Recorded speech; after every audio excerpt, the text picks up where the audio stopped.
안녕하세요, 타타오입니다. 당신은 참으로 감각적인 사람이네요.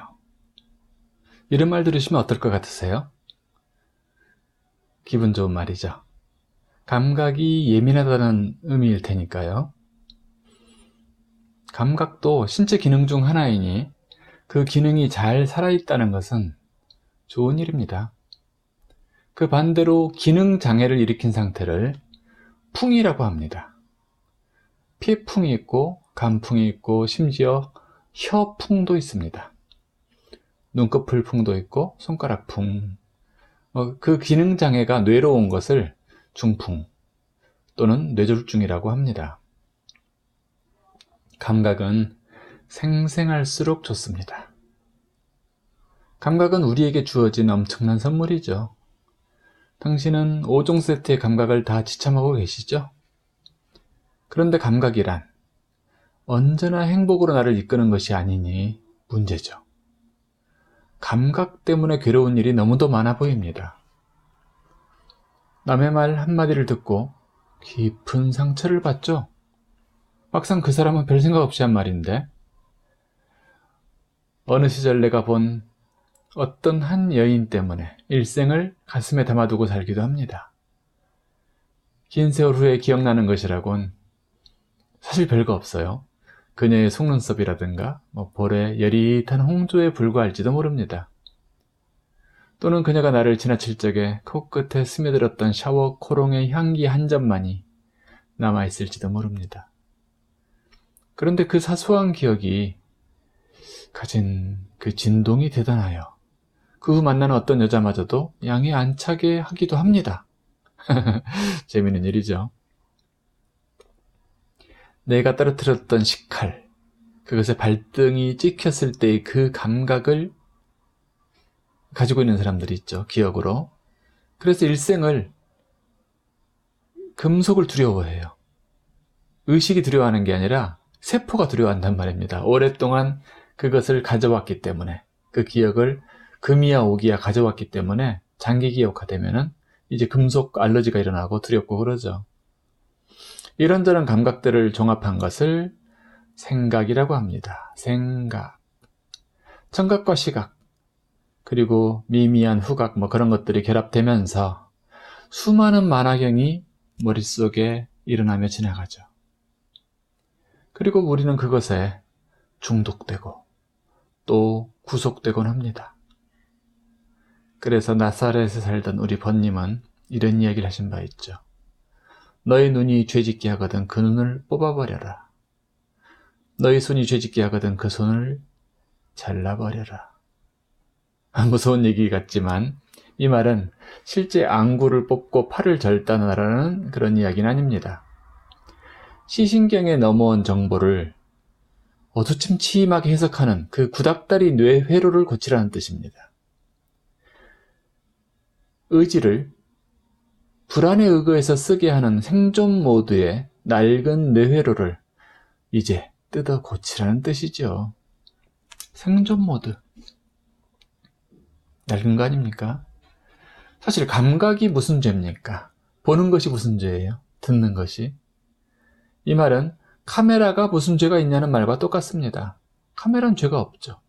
녹음기도 죄가 없습니다. 언제나 문제는 그 감각의 반죽을 처리하는 의식의 패턴입니다. 습관이죠. 오감이 문제가 아니라 6번째 의식이라 불리우는 제6식, 생각이 문제입니다. 안이비설신의 할 때 그 마지막 의식 말입니다. 의식. 생각이 어두우면 모든 감각이 다 어둡게 해석되고 맙니다. 가령 당신은 지금 붉은 노을을 보고 있다면 어떤 생각이 들까요? 내 인생도 저렇게 저물어 가겠지. 이럴 수도 있겠고, 저 태양도 마지막이 가장 아름답구나. 이렇게 생각할 수도 있어요. 같이 나이가 드신 분이라 할지라도. 보는 눈은 같은 것을 보아도 그 느낌은 천양지차일 수 있습니다. 그러나 여기서 그렇다 하고 사유가 끝나면 안 되죠. 왜 누구는 어둡게 생각하고 누구는 밝게 생각할까요? 이제부터 중요한 사유의 관문을 넘어서는 겁니다. 당신 의식 속의 어둠은 어디서 온 것입니까? 당신 의식 속의 밝음은 또 무엇인가요? 왜 누구는 밝음이 크고 누구는 어둠이 클까요? 여기에 이상야릇한 비밀이 있습니다.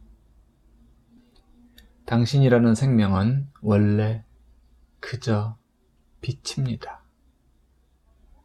온전한 밝음이죠. 네, 생명은 그래서 사랑입니다. 그런데 당신이 지구별 여행을 신청했을 때 여행 접수 천사가 물었던 거 기억 안 나시죠? 자, 정신 똑바로 차리고 기억해보세요. 표면에는 없을 기억이지만 저 잠재의식 속으로까지 물어보세요. 그때 여행 접수 천사는 이렇게 물었습니다. 어둠을 몇 프로로 해드릴까요? 그것은 선택사항이었어요. 어둠을 몇 프로로 하느냐? 빛과 어둠의 비율을 몇 프로로 하겠는가? 이 우주의 누구도 당신에게 감히 그런 것을 강요하지는 못합니다. 당신이 선택했어요. 자신의 의식 속에 어둠을 30% 정도 첨가하는 것이 평균이었습니다. 빛과 어둠은 7대3의 비율이면 가장 드라마틱하고 짜릿하며 가장 온전하게 경험을 지혜화할 수 있는 비율이라는 것이 어느 정도 통계가 나 있었다죠. 그런데 그나마 두려운 존재들도 있었겠죠. 그것도 실은 10%나 5%만 포함하기를 요청합니다. 그들은 천상세계와 매우 비슷한 조건에서 약간의 어둠을 느끼며 즐기는 것을 선택한 것입니다. 마치 극장에서, 영화관에서 영화를 보면서 스릴러를 즐기는 것 정도? 그런 기분이겠죠. 안전 풀 패키지라고 할까요? 아주 더한 경우도 있어요. 난 그런 모험 안 할 테야. 난 차라리 어둠 없이 온전한 상태를 유지하면서 그 선구자들을, 그 모험가들, 그 프론티어들을 도울 테야. 라고 선택한 이들이 대천사 그룹입니다. 그래서 그들은 언제나 우리 곁에서 우리를 도우려고 만반의 준비를 해놓고 있습니다. 그런데 이제 재미난 것은 모험심이 강한 존재들이에요. 일단 지구별 여행을 선택한 존재들이 모험심이 강한 건 사실이지만 그 중에서도 어둠의 비율을 최대치로 높이려고 했던 존재들이 있어요. 40% 내지 50%까지 어둠을 신청하기도 했습니다. 어떨 것 같으세요? 그거 엄청난 용기였습니다.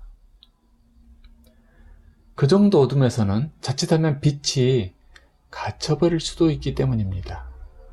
어둠에 완전히 막혀버릴 수가 있어요. 더구나 그 어둠이 고착돼 버린다면 그 어둠의 빙벽 속에서 만년설처럼 수만 년 동안 빛이 갇혀 있을지도 모릅니다. 끔찍한 일이죠. 이 우주에서 가장 끔찍한 지옥이 있다면 그것은 끓는 가마솥이 아니고 어둠에 갇혀서 꼼짝 못하고 갇힌 빛의 상태로 아득한 세월을 보내는 일일 것입니다. 최소한 저는 그 이상의 고통을 경험한 기억이 없습니다. 그런데 이렇게 어둠의 프로테이지를 높인 여행도 굉장한 의미가 있습니다.